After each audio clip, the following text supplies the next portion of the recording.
Assalamualaikum warahmatullahi wabarakatuh. Selamat pagi. Pada kesempatan hari ini saya akan menyampaikan terkait persiapan UP program PPG dalam jabatan tahun 2021. Materi yang saya sampaikan berasal dari bahan pengayaan dari remedi matematika yang diterbitkan oleh Kementerian Pendidikan dan Kebudayaan, Direktorat Jenderal Guru dan Tenaga Kependidikan, Direktorat Pembinaan Guru Pendidikan Menengah dan Pendidikan Khusus tahun 2019. Nah, pada buku tersebut itu terbagi menjadi dua komponen, yaitu komponen A dan komponen B. Nah, pada kesempatan hari ini saya akan menyampaikan bab B, yaitu terkait soal dan pembahasan kompetensi profesional. Kompetensinya adalah profesional, capaian pembelajarannya yang pertama yaitu menguasai fungsi pembangkit dan relasi rekursif. Indikator esensialnya yaitu menyelesaikan masalah yang berkaitan dengan fungsi pembangkit biasa. Nah, contoh soalnya adalah tentukan fungsi pembangkit biasa atau FPB dari barisan 2, 2, 2, dan seterusnya. Ya, kira-kira nanti mengerjakannya seperti apa? Kita misalkan GX adalah fungsi pembangkit biasa dari barisan tadi, yaitu AN yang sama dengan 2, 2, 2, dan seterusnya. Sehingga kita bisa menggunakan definisi dari FPB, di mana GX-nya adalah A0 kali X pangkat 0 ditambah A1 kali X ditambah A2 kali X pangkat 2 ditambah A3 kali X pangkat 3 dan seterusnya. A0, A1, A2, A3 dan seterusnya itu bisa kita ambil dari barisan ini. Berarti A0-nya kita ganti dengan 2, A1-nya dengan 2, A2-nya dengan 2, A3 dan 2 dan seterusnya. Sehingga kita peroleh 2 dikali dengan 1 ditambah X, ditambah X kuadrat, ditambah X pangkat 3, dan seterusnya. Nah, bentuk ini merupakan ekspansi Maclaurin dari Fx yang sama dengan 1 per 1 min X. Ini bisa juga kita selesaikan dengan barisan direct geometri tak hingga. S tak hingga sama dengan A per 1 min R, di mana R-nya sama dengan X. Ya. Sehingga kita peroleh Gx-nya adalah 2 dikali dari Fx-nya tadi. Berarti 2 dikali dengan 1 per 1 min X, atau sama aja dengan 2 per 1 min X. Sehingga barisan AN yang sama dengan 2, 2, 2, dan seterusnya, ini FPB-nya adalah 2 per 1 min X. Atau jawabannya adalah A. Oke, lanjut. Kompetensi profesional, capaian pembelajaran yang kedua adalah menguasai geometri analitik. Indikator esensialnya yaitu menyelesaikan masalah dengan menggunakan konsep parabola serta menyelesaikan masalah dengan menggunakan teorema Pythagoras. Contoh soal nomor 2, garis yang menyinggung parabola Y sama dengan X kuadrat di titik 1,1, maka persamaan garis singgungnya adalah ini ya, A sampai E pilihannya. Bagaimana cara menyelesaikan ini? Sebenarnya ada dua metode. Untuk metode yang pertama kita menggunakan gambar. Ya. Kita gambar dulu fungsi Y sama dengan X kuadrat. Kemudian kita cari garis singgungnya, yaitu garis HC. Ya. Maka kalau kita ingin membuat persamaan garis singgung, yang kita perlukan adalah gradien. Gradien dengan satu titik. Ya. Satu titik yaitu X1 sama Y1. Kalau kita perhatikan garis HC di sini, maka gradiennya adalah M yang merupakan Y2 min Y1 dibagi dengan X2 min X1. 1 dikurangi 0 dibagi dengan 1 dikurangi setengah yang sama dengan 2. Sehingga kita dapatkan gradien pada Y sama dengan X kuadrat adalah 2. Setelah itu kita dapatkan persamaan garis singgungnya, yaitu Y min Y1 sama dengan M kali X min X1. X1 dan Y1-nya kan 1,1, sehingga kita peroleh Y sama dengan 2X min 1. Ini cara yang pertama. Cara yang kedua, kita juga bisa memanfaatkan sifat turunan. Jadi kita turunkan dulu Y sama dengan X kuadrat ini sekali yang sama dengan 0. Jadi 2X sama dengan Y sama dengan X kuadrat. Kita turunkan. M-nya sama dengan 2X. Ya. X-nya kita ambil 1, maka M-nya sama dengan 2 dikali 1, yaitu 2. Sama aja dengan ini. Jadi untuk memperoleh gradien ini bisa kita turunkan nih, Y sama dengan X kuadratnya sama dengan 2X, X-nya kita ganti dengan 1, maka gradiennya sama dengan 2. Jika nanti kita peroleh juga Y sama dengan 2X min 1. Y sama dengan 2X min 1, maka jawaban dari soal nomor 2 adalah B. Ya. Oke, sekarang 3. Perhatikan gambar berikut. Kita diminta untuk mencari panjang KN. Nah, kalau bagaimana cara untuk mencari panjang KN? Kita bisa memanfaatkan Pythagoras. Dari teorema Pythagoras kita peroleh, ya, pertama kali kita cari adalah KL-nya dulu boleh. KL kuadrat itu kan sama aja dengan KN kuadrat dikurang dengan LN kuadrat. Berarti 17 kuadrat dikurang 8 kuadrat sama dengan 225.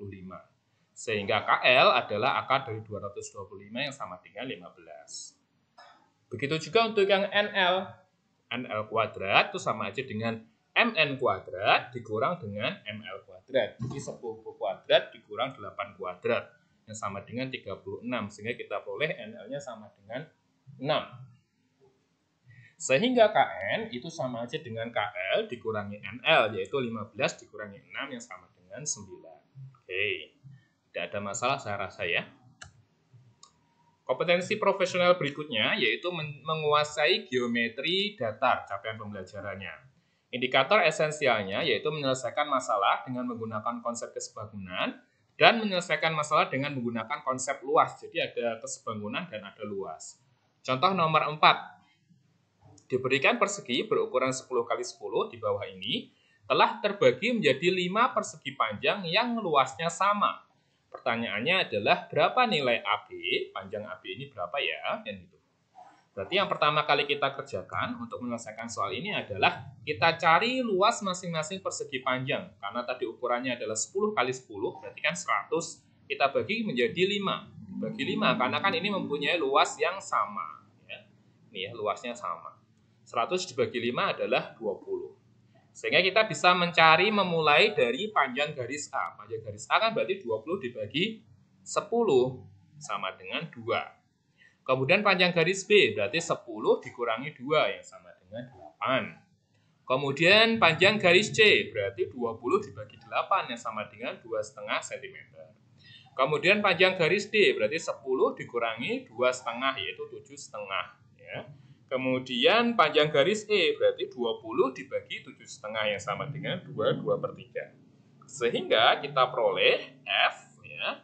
F itu sama aja dengan 10 dikurangi E dikurangi A. F 10 dikurangi E dikurangi A, yaitu 10 dikurangi 2/3 dan dikurangi 2, dapatnya 5/1/3. Ya. Kemudian soal yang nomor 5, panjang jajar genjang ABCD di mana AE sama dengan EF sama dengan FB. Perbandingan luas segitiga DEF, ya yang ini DEF, dibandingkan dengan jajar genjang ABCD adalah berapa? Nah, bagaimana cara menyelesaikan soal nomor 5? Pertama kali yang kita kerjakan adalah kita tahu bahwa jajar genjang tersebut dibagi menjadi 2 buah segitiga, yaitu segitiga ABD dan segitiga BCD. Dan kita juga tahu bahwa luas daerah ini sama. Segitiga ABD itu sama aja dengan luas BCD. Maka luasnya mereka masing-masing yaitu setengah dari jajar genjang tadi ya, jajar genjang ABCD. Oke. Kemudian luas ADE sama dengan luas DEF sama dengan luas BDF. Karena apa? Karena AE dan EF dan FB itu mempunyai panjang yang sama. Karena dia mempunyai panjang yang sama, maka segitiga ini kan mempunyai tinggi. Tingginya kan juga sama, maka luasnya juga sama. Luasnya adalah sepertiga dari luas segitiga ABD. Jadi kalau mau cari luas segitiga ADE ini kan juga ditarik aja segini ya. Alasnya kan tetap ini. Kalau mau ini ya juga tarik sini, alasnya yang sini. Alasnya sini. Jadi mereka itu sama ya luasnya. Maka dia sepertiga dari luas ABD. Sehingga kalau diminta untuk mencari perbandingan antara DEF ya dengan ABCD, maka sepertiga tadi kita kalikan lagi dengan setengah dari luas ABCD, yaitu sepertiga kali setengah sama dengan 1/6. Maka perbandingan luas ADE dengan luas ABCD adalah 1/6. Oke. Tidak ada masalah ya. Kompetensi profesional berikutnya yaitu capaian pembelajaran menguasai geometri ruang. Yaitu untuk menyelesaikan masalah menggunakan konsep jarak dan menyelesaikan masalah menggunakan konsep volume. Soal nomor 6, diketahui kubus ABCDEFGH dengan rusuk 8 cm. M adalah titik tengah EH, jarak titik M ke AG adalah, cara untuk mengerjakan soal berbentuk kubus biasanya akan kita kerjakan dengan bantuan gambar. Jadi kita harus membuat gambar kubus ABCDEFGH terlebih dahulu. Kemudian nanti kita akan mencari titik M yang merupakan titik tengah dari EH. Kemudian kita cari jarak antara titik M ke garis AG. Nah, ini adalah gambar kubus ABCDEFGH ya. Kemudian kita dapatkan titik M yang merupakan tengah-tengah dari EH. Kemudian kita diminta untuk mencari jarak titik dari M ke garis AG. Oke. Yang pertama yang kita harus tunjukkan bahwa jelas MI itu tegak lurus dengan AF karena sudutnya 90 derajat. Oke, bisa kita terima ya. Kemudian, apakah benar MI itu tegak lurus dengan FG? FG, iya. MI tegak lurus dengan FG? Tidak ya.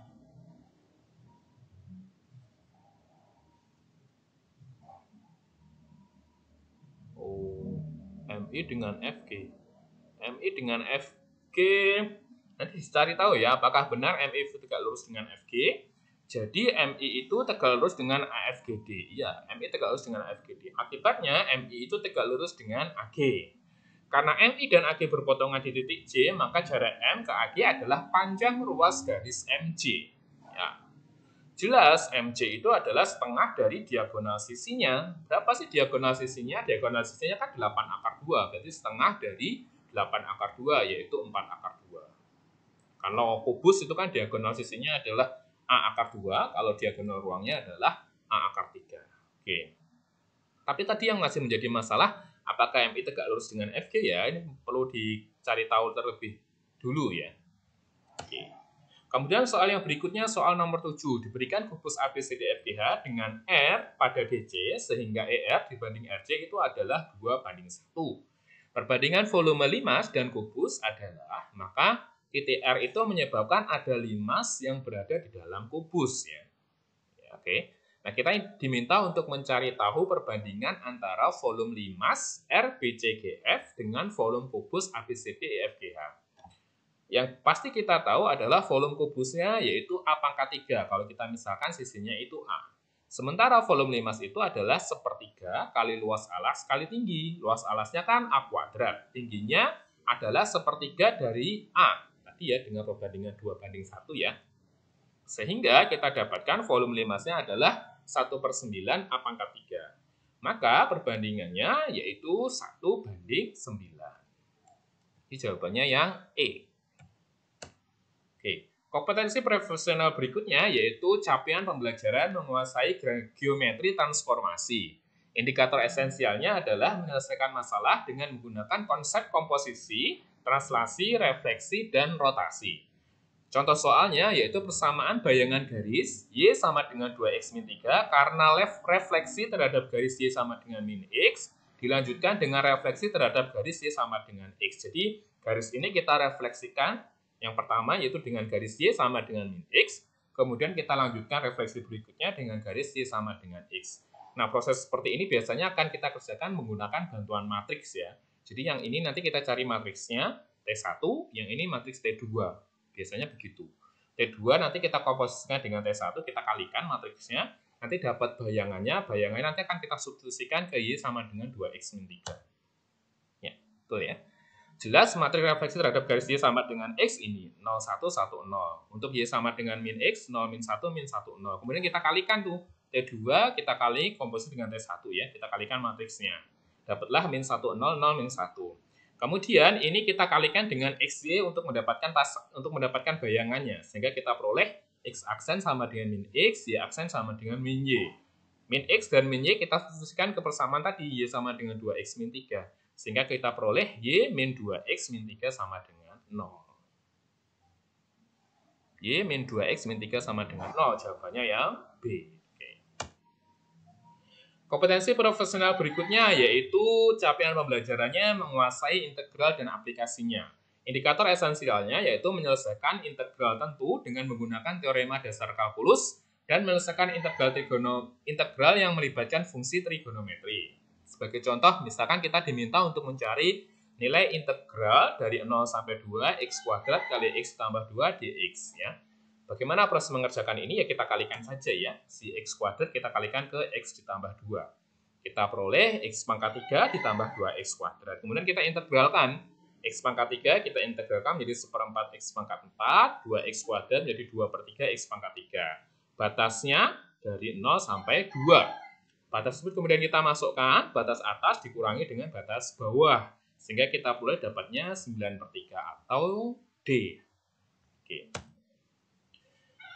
Soal yang nomor 10 yaitu hasil dari integral akar dari 1 min cos 2x dx. Nah, bagaimana ini menentukan integral trigonometri? Kita bisa memanfaatkan sudut rangkap karena kan di sini ada cos 2x ya. 1 min cos 2x itu sama aja dengan 2 sin kuadrat x. Kemudian kita akar, jadinya akar 2. Sin kuadrat x kita akarkan sin x. Berarti kan akar 2 kita keluarkan.